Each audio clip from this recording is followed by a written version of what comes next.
When people look at the United Arab Emirates, they usually see the same things: skyscrapers rising from the desert, luxury cars, artificial islands, and unimaginable wealth.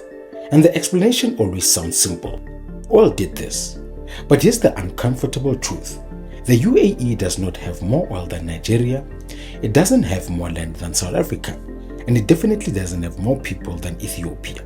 Yet in just a few decades, a group of small desert states built one of the most strategically important economies on earth, not by accident and not by luck. This video is not about copying Dubai's skyline.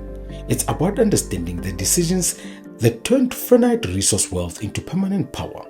Because the UAE's real advantage was never really oil. Though it played a role, it was what they chose to do before the oil runs out, and what many resource-rich countries in Africa are still struggling to do. The common assumption is that oil was the UAE's long-term economic strategy.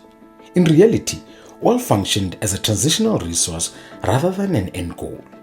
Today, non-oil sectors account for roughly 3/4 of the UAE's GDP. Oil and gas, once dominant, now contribute around 25% or less of the economy. In Dubai specifically, oil has fallen to under 1% of GDP, replaced mostly entirely by trade, logistics, aviation, finance, tourism, and real estate. That shift didn't happen by accident. From the beginning, UAE leadership treated oil as temporary capital, not permanent income. The objective was brutally simple: make oil economically irrelevant before it became politically dangerous. Instead of building an economy around extraction, all revenues were redirected into infrastructure, global investments, and sectors that could survive without hydrocarbons. The engine behind this strategy was scale and discipline. The UAE Sovereign Wealth Fund, led by Abu Dhabi, now manages over 2 trillion in assets, making them some of the largest state investors on earth. These funds don't sit idle. They are deployed across global equities, infrastructure, logistics, technology, renewable energy, and real estate, assets that generate returns regardless of oil prices. Compare this to much of Africa. Resource revenues often fund consumption, subsidies, and short-term political stability rather than long-term productive capacity. When commodity prices fall, budgets collapse. When reserves decline, panic sets in. The UAE avoided this trap by separating resource extraction from economic identity.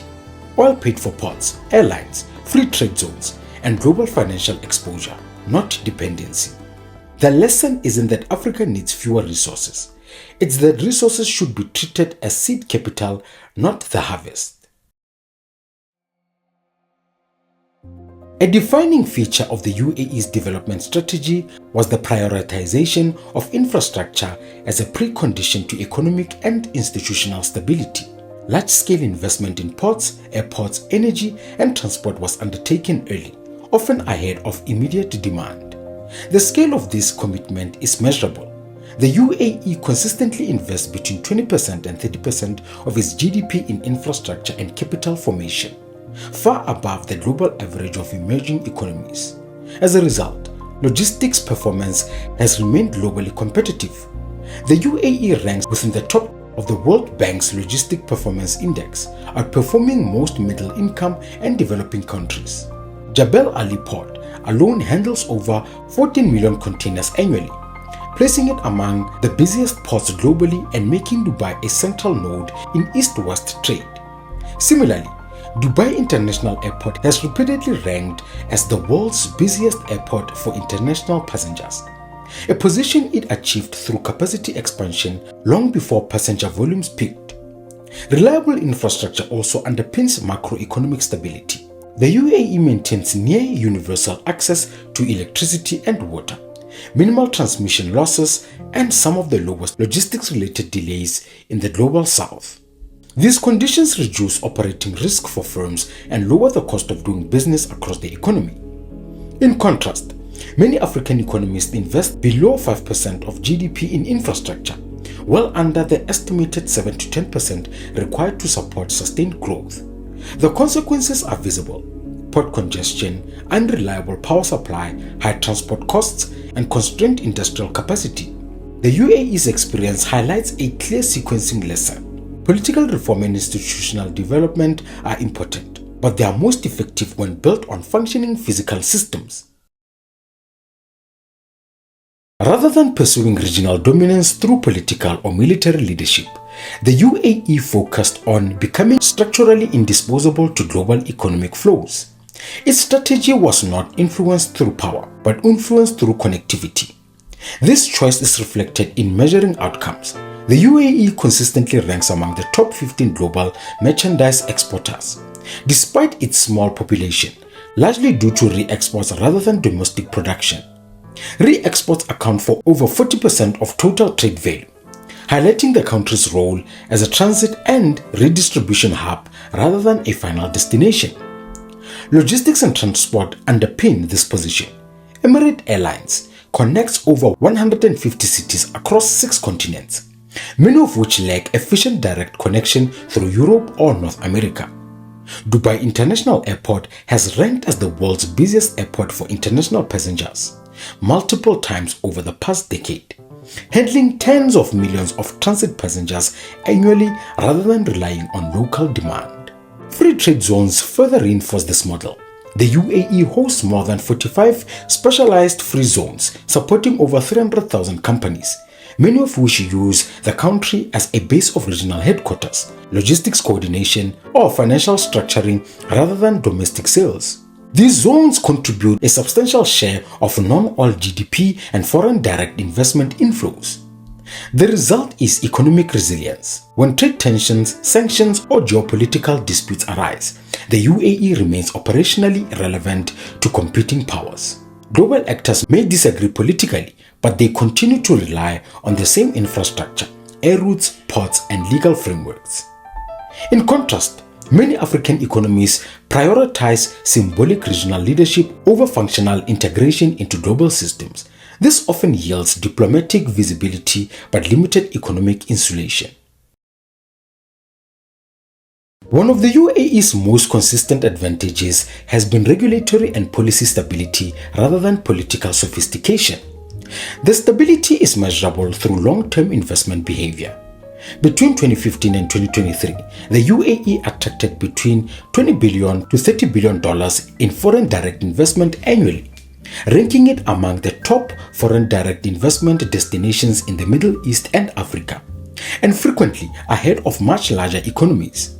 In 2022 alone, net FDI inflows exceeded $22 billion, despite global tightening on financial conditions. Crucially, these inflows have remained resilient across economic shocks. During periods of oil price volatility, the COVID-19 pandemic, and global interest rate hikes, the UAE experienced lower capital flight and faster FDI recovery than many peer economies. Investors did not exit in mass because regulatory frameworks, ownership rules, and commercial law remained broadly unchanged. The UAE's policy environment is characterized by long-term rule continuity. Corporate tax regimes, foreign ownership rules within free trade zones, and visa frameworks for skilled labor are adjusted incrementally rather than reversed. As a result, firms can model returns over 10 to 20-year horizons, which significantly reduces perceived risk premiums. In contrast, Sub-Saharan Africa as a region attracts less than 3% of global FDI, despite accounting for over 17% of the world's population. Studies by the World Bank consistently identify policy uncertainty and regulatory reversals as primary deterrents. Empirical research shows that a 1 standard deviation increase in policy uncertainty can reduce investment by 5 to 10%, even when macroeconomic fundamentals remain stable. The UAE's experience illustrates a transferable principle. Economic credibility is cumulative. Stability lowers the cost of capital, attracts patient investors, and compounds growth over time.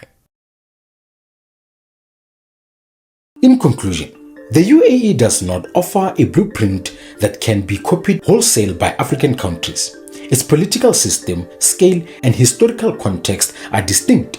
However, its developing path illustrates a set of transferable principles rather than a single model. Resource wealth was treated as transitional rather than permanent. Infrastructure was prioritized as a foundation for growth, not as a byproduct of it. Economic relevance was built through connectivity rather than regional dominance.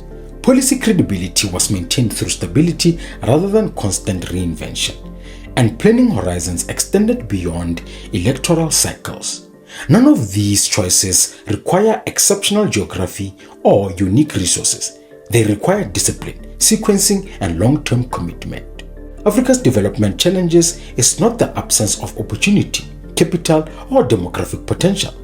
It is the difficulty of converting these advantages into durable systems that outlast political cycles and commodity booms. The UAE demonstrates that sustained development is less about ambition and more about execution.